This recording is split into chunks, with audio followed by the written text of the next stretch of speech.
তেসরা আগস্ট থেকে রাজ্যব্যাপী আশাকর্মীদের কর্মবিরতি শুরু, প্রস্তুতি নিতে শপথ গ্রহণ স্বরূপনগরে।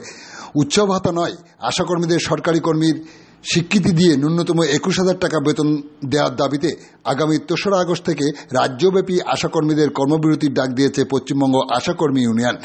এই আবেদনে সাড়া দিয়ে সারাপুর গ্রামীণ হাসপাতালের অধীনে সকল আশাকর্মীরা আজ সকালে হাসপাতাল চত্বরে হাজির হয়ে রাজ্যব্যাপী যে আন্দোলন ডাক দিয়েছে ইউনিয়ন, তারই আবেদনে সাড়া দিয়ে সহমতে ভিত্তিতে শপথ গ্রহণ করলেন আশাকর্মীরা।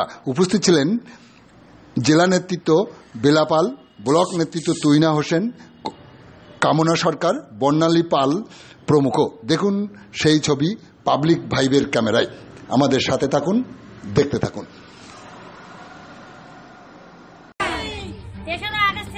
আন্দোলন হবে যতদিন পর্যন্ত ওপরের নির্দেশ না আসবে, যেমন ভাবে নির্দেশ আসবে আমরা তেমন ভাবেই চলবো। কোনো ব্যয় বা কোনো ঊর্ধ্বতন কর্তৃপক্ষের কোনো চাপ যদি কোনো নির্দিষ্ট কোনো একা আশার উপরে আসে, সেই আশার পাশেই সবাই থাকবে।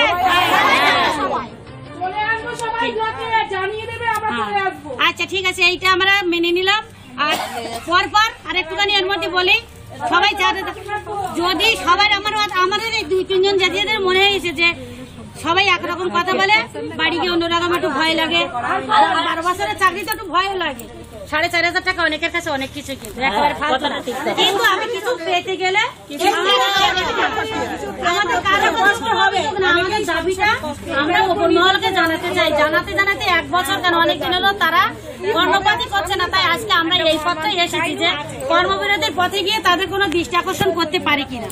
আমাদের কারোর উপরে কোনো অভিযোগ নেই, সবাই আমাদের কাছে রেসপেক্টেবল, আমাদের ঊর্ধ্বতন কর্তৃপক্ষ।